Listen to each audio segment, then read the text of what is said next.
Today's topic. Today's topic is how early is too early to have sex with another person. Yeah. By the way, we pretty much had sex the first time we met. No, we didn't. Yeah, we did. We were in New York. I was with my boy Ricky. You were your friend, and we went to that weird bar where there was this. It wasn't rock, a weird bar. Rock, that was yeah, fun. they were that jamming. Was Prohibition. It was. What's the name we of the had band? a great time. We were listening to 80s music. You didn't know any of the songs because you're French and you don't know any. You didn't, I knew the classic. I mean, the dude was like jamming, looking at me like. I mean, these are like 80s pop songs they were playing. It was and fun. He knew nothing. He knew none of them. I did know a few of those, but yeah, a lot of times I was like, I don't know. But I still took you home, so it's not like that was that a is deal true. breaker. Apparently, on my end. I mean, let's be honest, we were pretty damn hammered. Yeah, we were. First time. Yeah. Hammered. I remember you had like a box of waters in your apartment. Did I? Yeah. No, I didn't. That was some other girl. I've never had a box of waters in my apartment. I can guarantee a box you that. of waters in your apartment. I remember it. There's no way. You also had like no blinds, so there's like sun super early in the morning. Mm-hmm. Oh yeah, I do remember that. Oh my God. Remember the next day. I don't remember much about that night. I'm going to be perfectly honest. Could you give me some water, please? And you actually lost your phone. I don't know if you remember that too. I lost my phone twice. I lost my phone once that night and then again the next day. Yeah. I'm like, this guy's going to think that I am a complete, you know what? No. Go ahead, say it. Like a flighty person. Aw, a flighty person. Yeah. That was back when I cared about what you thought about me. Yeah. Now it's a completely different story. No, who cares? That's how it should be. That's how all relationships should be. And that's why we can talk about sex. Exactly. So today, that's what we're talking about. Mm-hmm. You already said that. So we did. So we're going to be talking to Dr. Justin Garcia in a few minutes. He is the head of the Kinsey Institute, which they're known for doing their sexual studies and about sexuality and about humanity. So I feel like he's going to be a good one to talk to. But before that, let's share, I'd like to know, obviously listen, I found myself, so I went on a date, this was maybe, I don't know, like a month or so ago. Okay. With a guy who I was really into, and I was excited about the date. And this is before the date one even started. And I found myself where'd you meet him? Where did I meet him? Yeah. On Hinge. On Hinge. Yeah. Cool. I found myself Googling, is it okay to have sex on the first date? And I'm not sure what answer I was hoping for or what answer I was looking for. I didn't get an answer. Did you seriously do that? I did. Wow. Okay. I did. So, I went on the date and it was fine. And like we were talking and laughing and, we were there for hours and he invited me back to his apartment, which was like right around the corner conveniently. Yeah, right? Smart, man. Went back, had a couple of drinks, and nothing happened. Nothing happened. Why? We sat on the couch and talked the entire time. We made out a little bit, but that was it. And so I made the mistake of letting my inner dialogue out. And I said, listen, I'm really into you, and that's why I don't think it's a good idea that we have sex tonight on the first date. Okay, question right now. Did you want to have sex that night? I did. Did you? I did. So did you feel like it was some type of, it was in your head? I just felt like if we had sex that night, I would probably never see him again. But I even told him that. I even said, like, if we have sex tonight, odds are, like, we're not going to talk anymore because that's been my experience. So I want to wait, if you don't mind. And what do you say? And he was cool with it. I mean, obviously, what was the alternative? Get out? No, yeah, of course. So, yeah, he was cool with it. We wanted a second date, and yes, we had sex, and then lo and behold. Then he didn't call you again? He ghosted me for a few days. We had a conversation, and that was the end of it. So then it changes nothing. The argument is having sex on the first date. So it didn't matter if it was the first date or the second date. It still ended. You see, I feel like these rules are not... It all depends of who you're with. If you're with an asshole who just wants to have sex with you, he will wait whatever long it takes to have sex with you and not call you again. If you're with someone who is genuinely into the idea of being in a relationship with you, having sex the first night, the second, the third, doesn't change anything. And just, let me just first say this. I think that a woman should never feel bad about wanting to have sex on the first date. I feel like a woman's sex drive, it can be just as equivalent to a man's. Yeah. And I think that there's a lot of societal pressures that have gone along with that. Yes. Hopefully, it seems to me like it's changing a little bit. I hope so. Right? Thanks to Madonna in Sex and the City. Okay. Sure. So, what's your answer then? And there's no rules on when to wait. I personally don't think there should be any rules. I think there's a lot of pressure we put on ourselves as women, and I don't know. If you're about to go on a date with a girl, do you have the same thought? Do you have the same thought going in? I always go in thinking nothing's gonna happen. I always go in as like, we're gonna do something. Obviously, if the first date is at my house or at her place, now I'm like, okay. You know, this seems to me like something's going to happen. But first date to me, a lot of times, and it happens where I don't even kiss. We go, we have a good time. I say bye. Also, my first dates are usually more a coffee thing. I'd rather hang out with a person during the day where I can see them in the light, where we can have a conversation without being intoxicated with alcohol or whatever. Where I can see them in natural light. In natural light without the dim, like the fucking, you know, when it's all dark and the contouring doesn't. Yeah, no. Yeah. You know, I knew actually a dude who would always do first dates hikes, like noon hikes. Why, to see how she looks? Was? No, to see how she looks without makeup, because she'll be sweating the makeup. He's like, all right, this is what yeah, but we can jujitsu that very easily. You don't understand the tricks of the trade that we have. We can make it seem like we're not wearing any makeup, but we're actually wearing a shit ton of makeup. It's called the no makeup look, which is insane.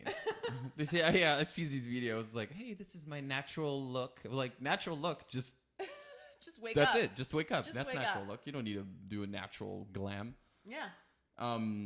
But okay, I just want to go back to what you said. So, I've had discussions with girls that are friends, and one in particular told me, you know, that she has like a 2 to 3 or 2 weeks, 3, even a month rule before she has sex with a guy now. And that is because she's been fucked over too many times where she has sex and then, which I understand. However, and this is where I'm going to try to make my point as clear as possible, but so I don't even know where to start. Oh my God. Listen. So if I you date a guy, breadcrumbs to figure out where you're going with us. No, I'm going to go like this. So if you date a guy, right, and his intention he's a good guy and his intention is to be serious, whether you have sex with him or not, on the first night, second night, third night, will not change. His intentions will be there. He's still interested in you, and he's going to want to have sex. And he's going to want to keep dating you even after you have sex. Okay? Mm. If you're dating a guy who is only into the idea of fucking, then yes, first night he will fuck, and he will disappear of your life. But if you're like, no, you have to wait, he's going to wait around. He's going to be dating other girls. He's going to be having sex with other girls. And then when you're ready, he's going to have sex with you and not call you. Yeah. So the outcome is the same. Also, one of the arguments that usually comes my way is like, well, I want to make sure the guy is serious before I have sex. I want to make sure he's serious about me. And again, the guy could be very serious about you. It doesn't change the fact that 6 months down the line, you guys might still break up. So 6 months down the line, do you see how one-sided that is for women to think this way?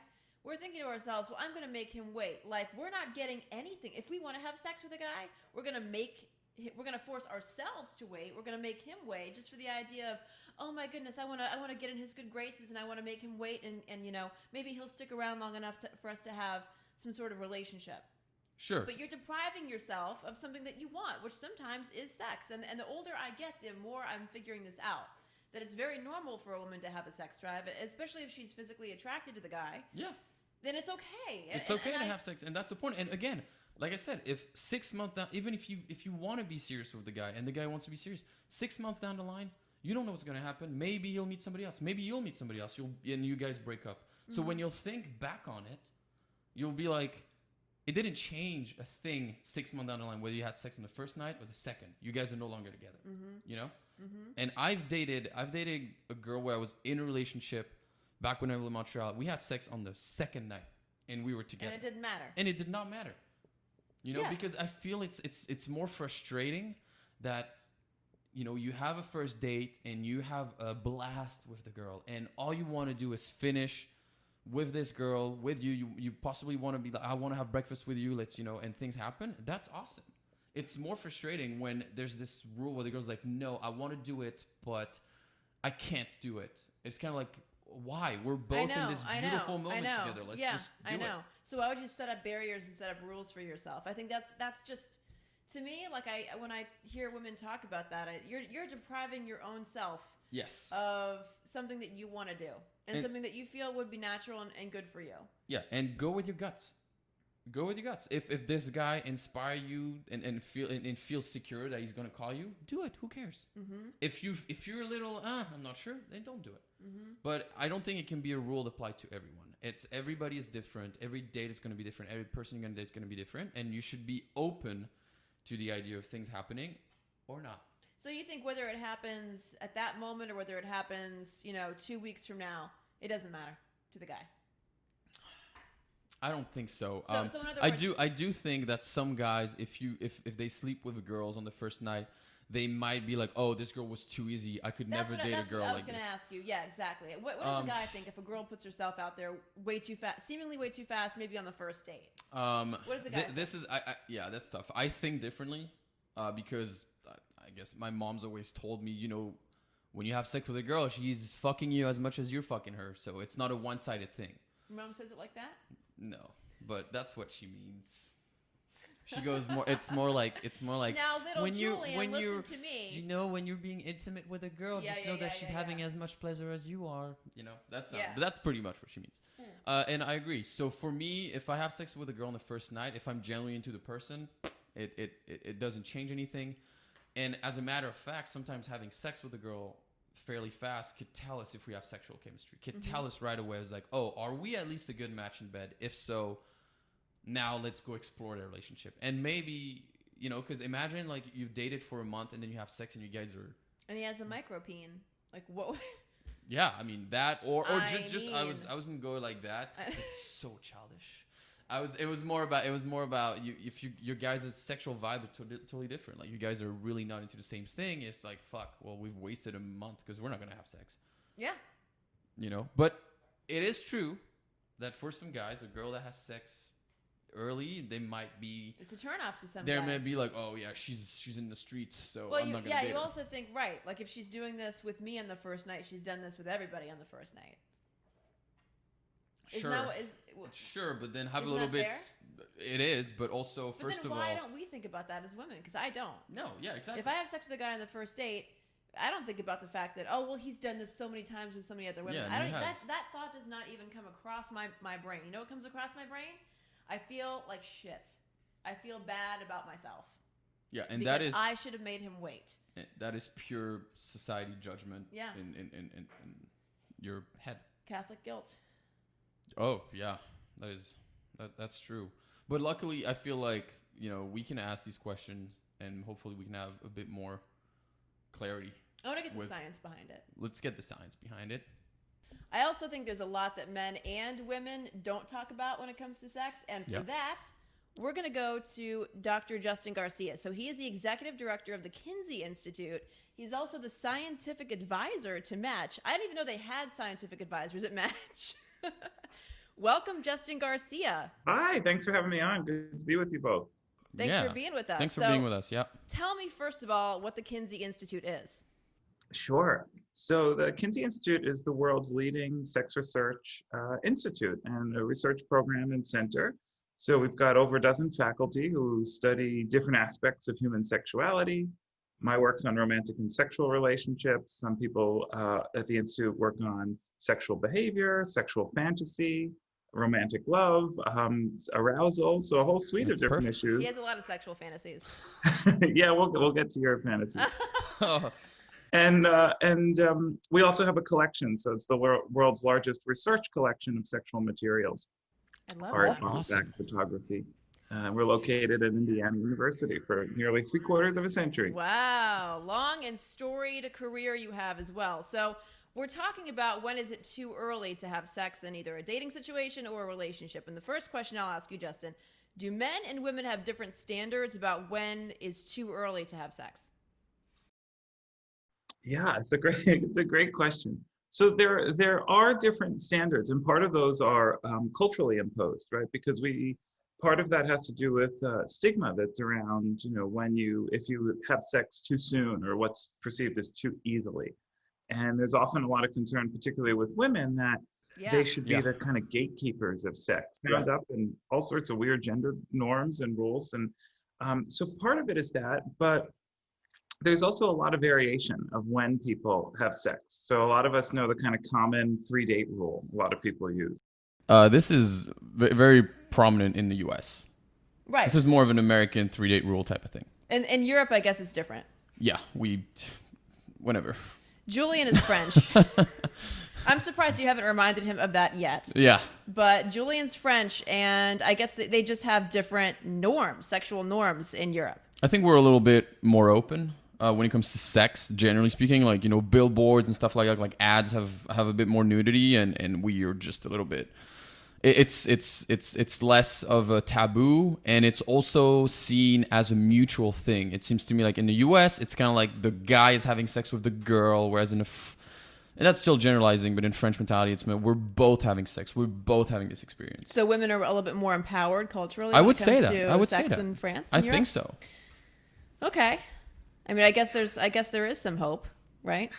If we all go to Europe. Date a French guy. So there's a lot of, I think part of what you're suggesting and is true is that there's also differences in dating cultures that in different places of the world. So if we want to know how many dates in people have sex, part of the question is what the heck is a date? Yeah. Yeah. And that varies in Europe and the US and different parts of the world as well. So there's also, so there was this one great study a couple of years ago that asked this question, that tried to say, how many dates do people have sex? And the hard part was people have very different definitions, right? So some of us might say, well, we've been hanging out for 3 months. And aren't we dating? I said, well, we never really called it dating. So what is it? And someone else could say, well, we've been sleeping together for 3 months. And wouldn't you say we're dating? I said, well, I'm not really sure. And then someone else could say, we're dating, but we haven't done any of that, but maybe we should start to. So part of it is having those conversations. But what the study found, so the hard part, of course, was figuring out what the heck a date is. But when they got past that hurdle, they found that about half of people wait a few weeks Okay. for the first time they have sex in a new relationship. About a third have sex on the first date. A third. And 11%, and they had a sample of over 10,000 people, 11% had sex before the first date. What does that even mean? How can you have? I thought. Just come over kind of type of thing. It's like hang out at the house, have a few drinks, and Wouldn't that have be sex? considered a date, though? Again, Well, what do you both think? I think this is really interesting. I personally think if you're meeting up together physically in person, that would be considered a date. If it's not a friendship thing, it's a date if two people are attracted to each other and they're in the same room and they're meeting up to get to know each other, I guess. So that's funny because for most guys, and I think I will speak for most guys, but if you are meeting right away at the house, it doesn't seem like for us it's a date. It seems more like, oh, she's coming over, something might happen. A date might require being outside of the house, like going somewhere, even if it's a walk outside a neighborhood, that's still more of a date than That's a you date. coming over. Yeah. Wow. Well, then I also guess that coronavirus has kind of turned all this on its head, too. Yeah. Because a date, during COVID is maybe you come over and you have a drink and you order food or make food or whatever and watch a movie. And that would be considered a date. Yeah, we just did a study with Match. We do a study every year called Singles in America. So we survey over 5,000 single adults. And a full 20% of the sample said that they would insist on wearing a mask for their full first date because of COVID. Even during sex, they would keep their mask on. That's a third of the population who had sex on the first date. That's crazy. With their by the mask way. on. With the mask on. That's good.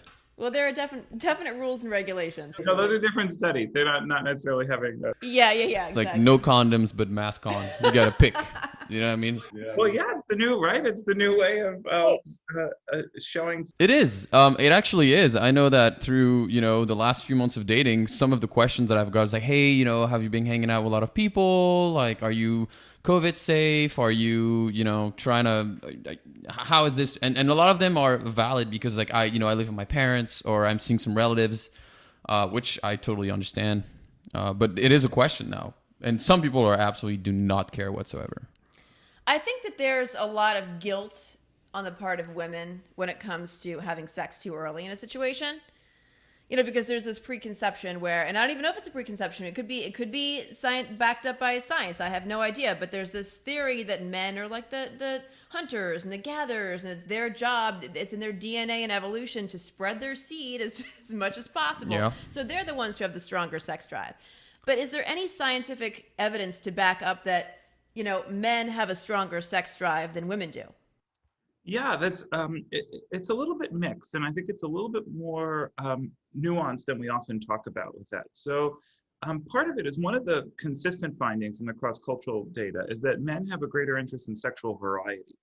So they want more new things, more novelty than women do on average. What does that mean? So like it's not kinky my stuff, fault. or like what is that? Just a numbers game? Like you just want to have sex with as many people as possible, or is that like Different circumstances, sometimes the same person, but different places, different positions, different. So more novelty. Men tend to be interested in a little bit more.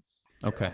But when it comes to sex drive, one of the big gender differences there is what we call, part of it has to do with the very kind of term sex drive. So a lot of sex researchers talk about what's called responsive sexuality.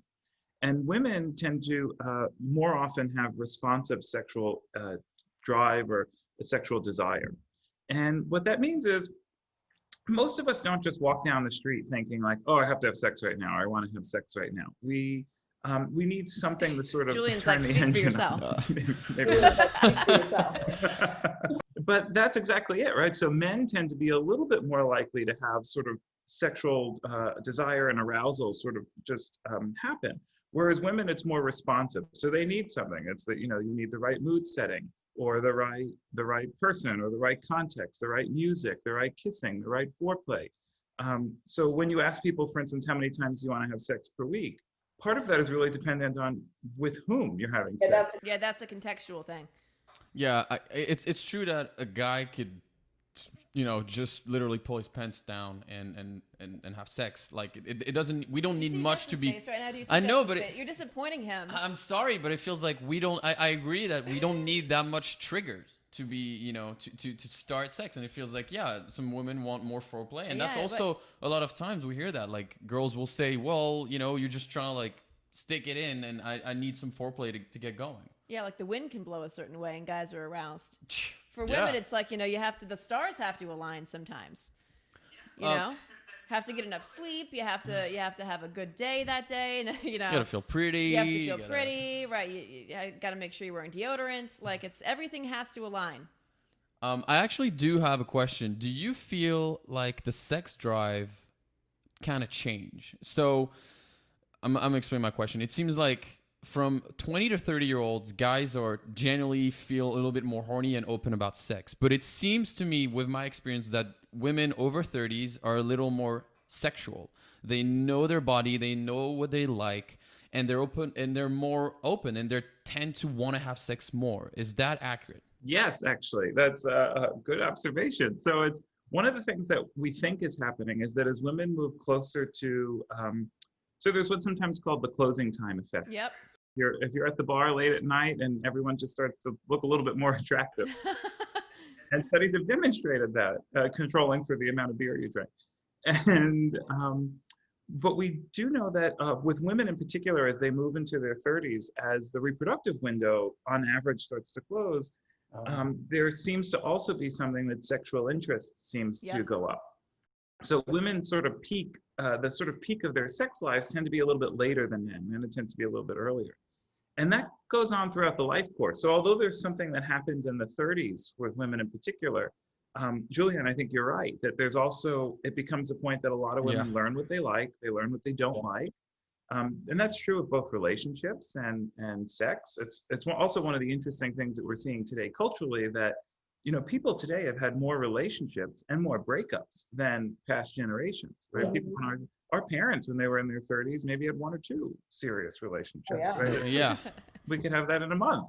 And it's a very different, different time point. But one of the things we did a study on aging and sexuality. And both men and women, as we age, we have more sexual problems. People have less sexual frequency. But women in particular, actually, their sexual satisfaction went up with advanced age. So what does that mean? I think that they're more satisfied with their sex lives. They're having a better time as they age. And I think it's because they're doing, they're a little bit more agentic. They're in charge.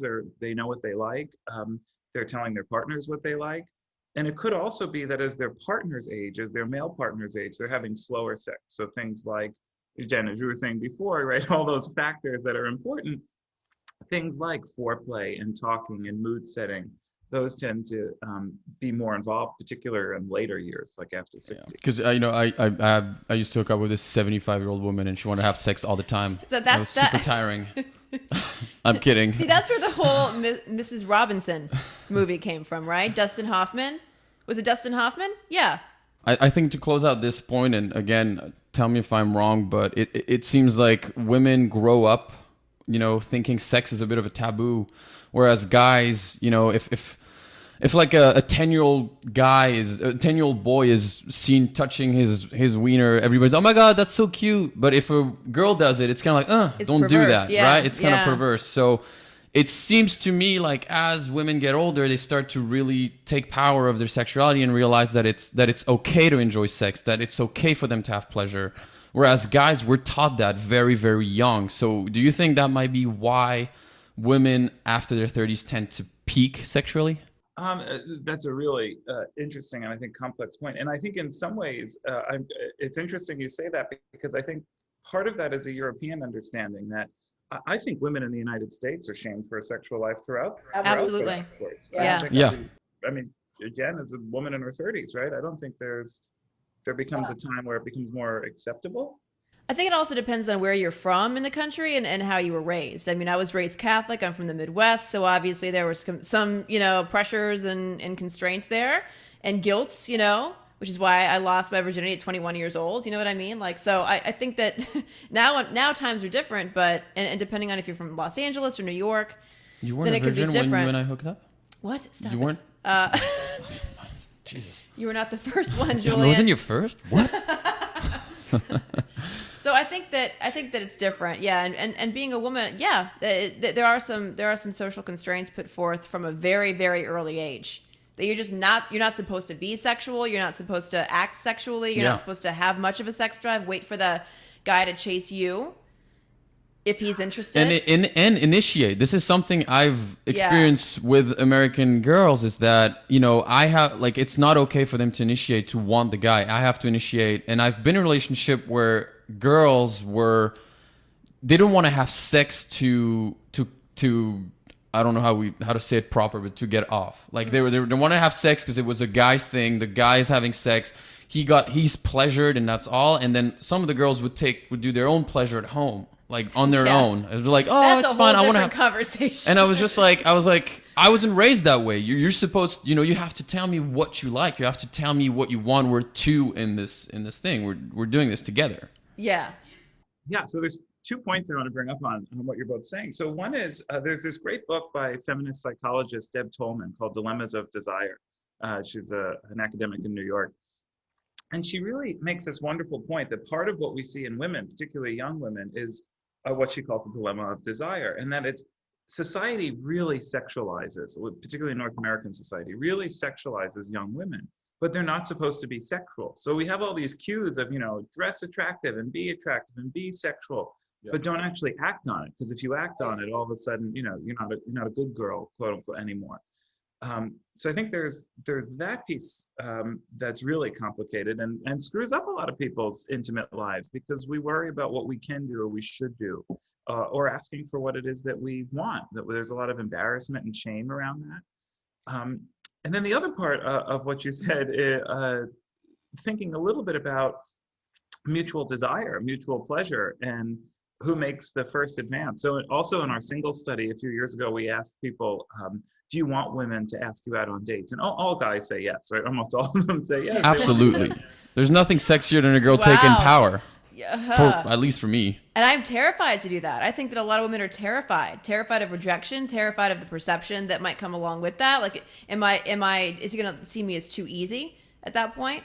Is that unattractive to him if I have to be the one to chase after him? Maybe if a guy is insecure, he might feel like, oh, you're asking me out, so you're asking every single guy out, therefore I'm not special.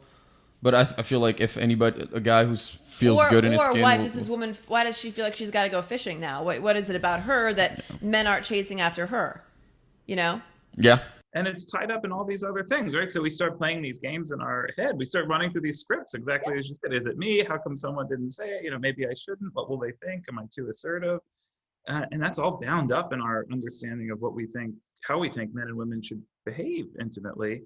And that carries over to the bedroom, right? So exactly as you were saying that, who initiates sex? We know that men tend to initiate sex a little bit more than women. And then you also said something about whether or not the sex is always for pleasure. We did a study a few years ago on hookups, on casual sex behavior. And we did a series of studies on them. And in one of them, what we found was that particularly when it came to orgasm outcomes and pleasure outcomes, that a lot of women in particular, when they have casual sex, they don't expect or even want orgasm outcomes, right? So that sometimes the point of the sex is something different. It's the experience, or maybe it's to tell the guy you like. Oh, that's interesting. Or just for the idea of like you're bonding together. Yeah. So in in another study we did on motivations for casual sex, we found that nearly half of men and women said that they did it for emotional gratification. So Jen, just like you said, there's someone to say, oh, someone wants me, they want to have sex with me. But what was really interesting, my favorite finding, and there was no gender difference, 51% of men and women, this is a college sample, said that they have casual sex because they're looking to start a romantic relationship. They're looking to start dating someone through sex. Oh, let me ask you this one question then, because that goes into what I was kind of wondering. My gays, I have so many gay friends who've told me the same thing. Like, we almost look at sex as a screener for a relationship. So I have several gay friends who will invite guys over, they'll have sex, and then they'll determine whether that person is good enough or they've bonded enough to want to maybe pursue a relationship with them. Is that different in the gay community? Yeah, some of the initial research shows that it is. It's my colleague Helen Fisher and I, in some of our data, we call it the sex interview. And you learn an awful lot about someone when you have sex with them, right? You can tell if they're hygienic, if it's partly it's our body smell, it's our pubic hair smell, genital smell. Sometimes during sex you sweat. Yeah. There's all sorts of patterns. Some people want someone who just came home from a gym and is kind of rank and they can smell their pheromones. And someone else, looking at Jen's face, I was like, how about we go in the shower? No. Some people don't, but some people do like that. But sex is also, engaging in sex with someone, there's weird sounds, there's weird smells, there's weird positions. We often have an image of what it should look like. We see what we see in the movies and porn. That's not the reality, right? Sometimes you hurt yourself. Sometimes something smells. Sometimes something's wet and you don't know why. And that's the reality of our bodies and what happens. So part of it is navigating that and finding partners that you're comfortable navigating that together, talking about what works and what doesn't work for you. And you are saying then that, to go back to your question about the gay community, that their relationship to sex is different to heterosexual couples? Yeah, so what some of the work suggests is that, particularly for gay men, not as much for lesbian women, but for gay men, that sex tends to happen a little bit earlier and tends to be a little bit more casual, right? So that that is part of that early process, so that on average, and the part of this is also, it's a particular type of kind of gay culture that really tends to be in urban spaces. So like, LA, New York, Miami, that there are environments and gay clubs and that you can kind of meet people and go home. And then sometimes it'll turn into relationships later, and sometimes even open relationships.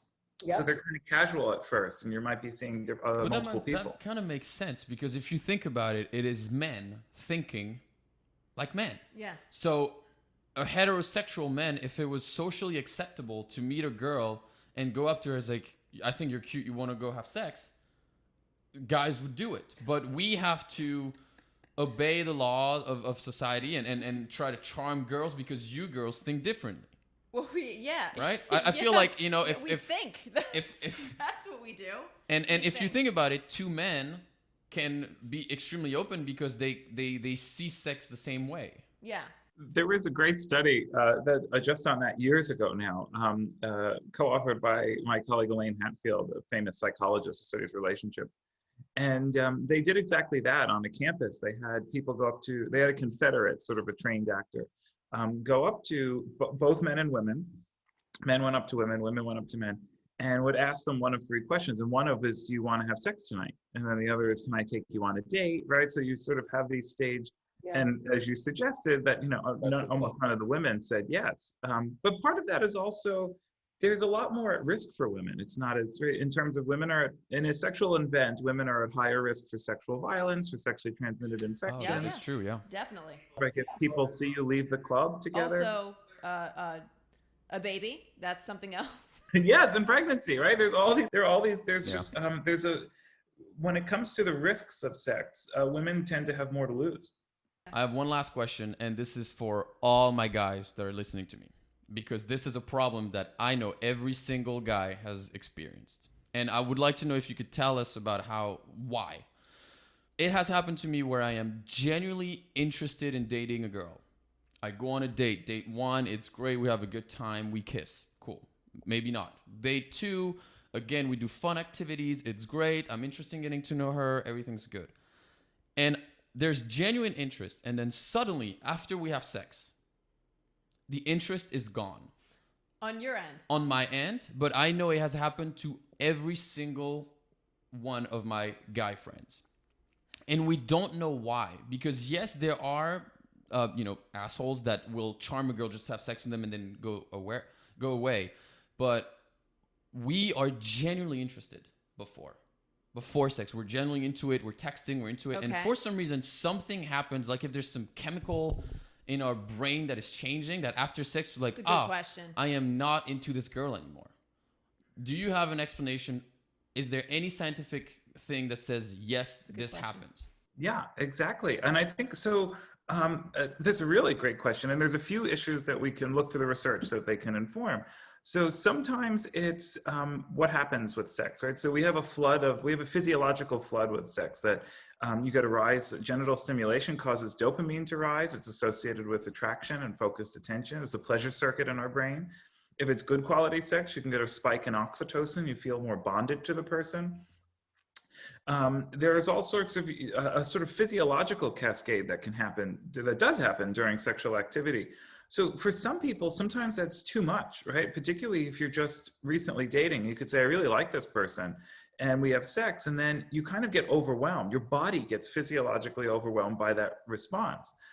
It's actually why I think one of the best pieces of advice from relationship science is second dates matter, or hanging out again after, because sometimes we can get a little freaked out.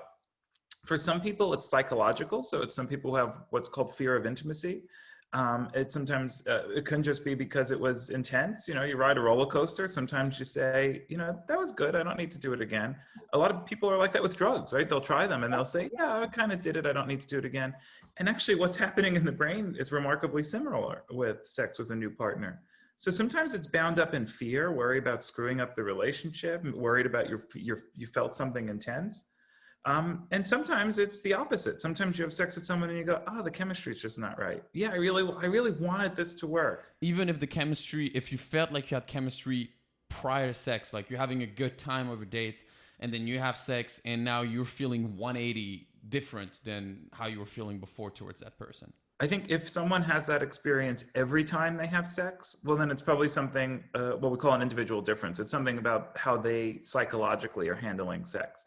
So it shouldn't be the case that every time you have sex with a partner, you say, I'm not interested anymore. Yeah. There's probably something going on with how you're processing that sexual experience. But other times it could be what happens. Maybe that they were more adventurous than you expected. Maybe they were less adventurous than you expected. And that's the kind of complicated thing about sex. We do learn a lot about people. And sometimes we learn a little bit more than we want, or we have a hard time making sense of it. I think it's why also all the research really suggests, talk about it. Talk about what you liked and what you didn't like and what you want to try next time, and get to know people. So it depends on the goal. If the goal is just kind of having fun and sex, well then fine.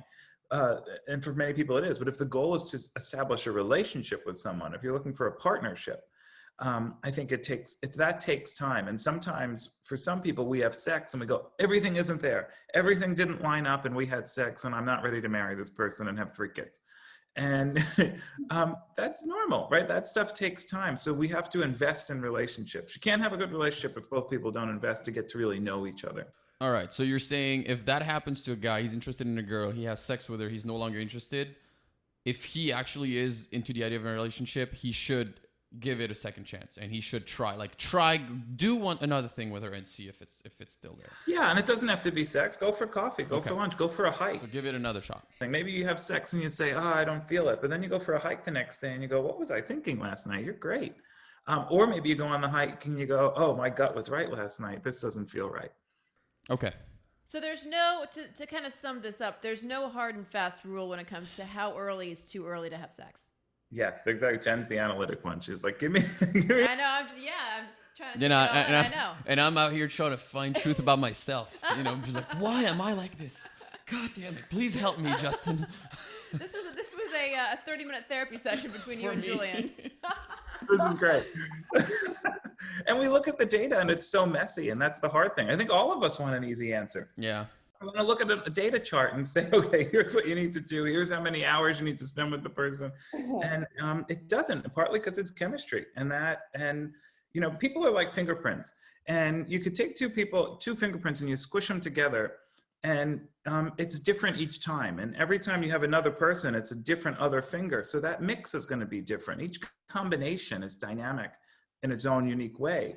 So there really isn't a great kind of tried and tested rule that works for everyone. Dr. Justin Garcia, thank you so much for your time. Thank you for your time. Yes. And your therapy. I appreciate it. And is there any? Can we follow you on social media for our auditors? Is there something that you want to maybe talk about or promote or? Yeah, sure. So on Instagram and Twitter, I'm Dr. Justin Garcia. And also the Kinsey Institute. You could follow Kinsey. We often post things about new studies and webinars we have around human sexuality and relationships.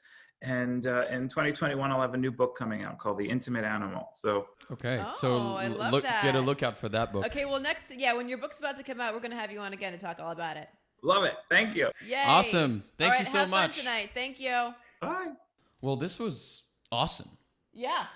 Your mic is right here. Oh, sorry. Yeah. You're like, yeah. Wait a second. No, I move around a lot. And then we can't hear you. Move around a lot. I thought it was fascinating. I thought that Dr. Garcia brought up a lot of good points. Yeah. Stuff that I certainly didn't know about when it comes to how men and women handle sex. Yeah, I found myself today for sure too. So. I know you found yourself. You found yourself. I am not deranged. You know what? I don't know. Agree to disagree. Okay. So if you have any questions, if you have anything that you would like us to talk about on the ExAppeal podcast, to discuss, it could be personal. Exactly. We'll discuss personal stuff. Yeah, the more nitty gritty, the better for us. So just hit us up on ExAppeal podcast on Instagram. Yeah, you can send us a DM. Our email is up there too. So if there's any specific topic, we'll discuss them. Mm-hmm. And then we will see you in 2 weeks for our next episode. You want to do your outro? What do I say? You did tune in on the ExAppeal pod. Because I can't say this. Last time on the T3 you did it. Just do the outro. Right, fine, do the outro. Fine. Okay. Tune in next time on the ExAppeal podcast. This was Jen Lammers reporting live from At least I can say English words, Julien. Okay.